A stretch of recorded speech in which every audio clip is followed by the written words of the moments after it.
মানুহ কেনেকৈ আনি পেলাই অসমত সংস্থাপন দিব পাৰি তেনেকুৱা আইনহে গৃহীত কৰিবলৈ গৈ আছে। কিমান মানসিকতাৰ পাৰ্থক্য বিদেশৰ ৰাষ্ট্ৰনেতাসকলৰ আৰু আমাৰ ৰাষ্ট্ৰনেতাসকলৰ মাজত পাৰ্থক্য চাওক।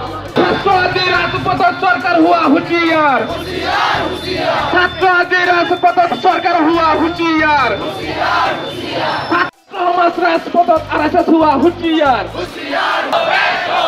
বিজেপি মুৰ্দাবাদ, অসমীয়া হাহাকাৰ হৈ আছে চৰকাৰ,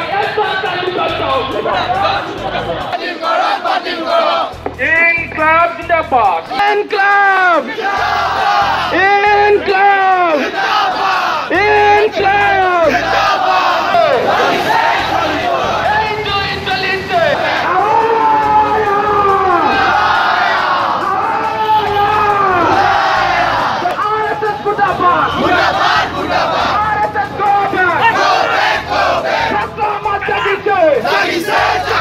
আজি ছাত্ৰ সমাজ আচলতে একত্ৰিত হোৱা নাই। যি সময়ত এই জাতিধ্বংসী গণতান্ত্ৰিক বিলখন চৰকাৰে আনিছিলে সেই মুহূৰ্তৰ পৰাই ছাত্ৰ সমাজ একত্ৰিত হৈছে।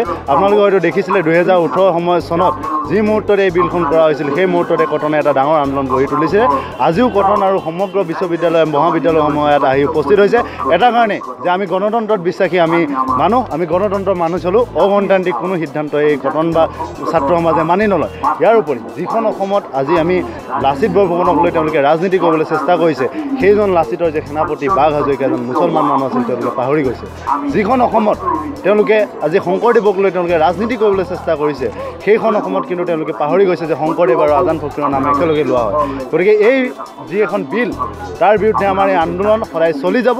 যি মুহূৰ্তত মেঘালয়ৰ আজি নাগালেণ্ডৰ মুখ্যমন্ত্ৰী নেফিঅ' ৰিঅ'ই গৈ পেলাই গৃহমন্ত্ৰীক গৈ পেলাই এইখন বিলৰ অপ'জ কৰিব পাৰে, যি সময়ত আজি ত্ৰিপুৰাত আন্দোলন হ'ব পাৰে, যি সময়ত আজি সমগ্ৰ উত্তৰ পূৰ্বাঞ্চলে এই বিলখনৰ বিৰোধিতা কৰিব পাৰে, সেইখন জাতিধ্বংসী বিলক তেওঁলোকে কেনেদৰে জাতিৰ ৰক্ষা কৱচ বুলি ক'ব পাৰে।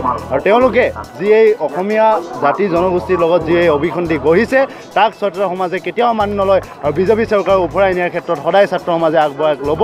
আমি বিচৰা নাই যে ভাৰতবৰ্ষ এখন ধৰ্মীয় দেশ হওক, আমি বিচাৰিছোঁ যে ভাৰতবৰ্ষ এখন ধৰ্ম নিৰপেক্ষ দেশ হওক, আৰু আমি সেইকাৰণে তাক গৌৰৱ কৰোঁ।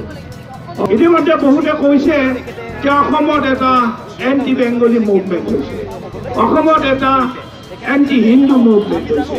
আমি এণ্টি বেংগলী মুভমেণ্টটো কৰা নাই, এণ্টি হিন্দু মুভমেণ্ট কৰা নাই। আমি কৰিছোঁ যে আমাৰ দেশৰ যি স্বাধীনতা, আমাৰ দেশৰ যি ধৰ্ম নিৰপেক্ষতা, এই ধৰ্ম নিৰপেক্ষতা কায়েম ৰাখিবৰ কাৰণে আমি আন্দোলন কৰিছোঁ। গৌণ আৰু অপ্ৰাসংগিক কৰি তোলাৰ এটা ব্যৱস্থা আৰম্ভ হৈছে।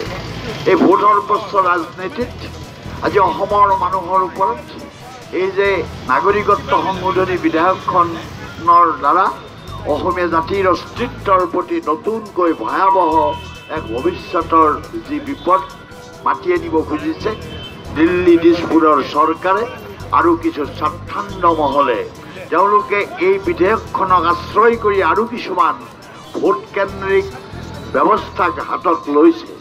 সাম্প্ৰতিক সময়ত বৰ্তমানৰ যিখন দিল্লী চৰকাৰ, এই চৰকাৰখনৰ কাৰ্যকাল যদিও দেখাত আৰু ৩-৪ মাহ আছে, 2 মাহৰ পিছতে আচলতে নিৰ্বাচন ঘোষিত হ'ব।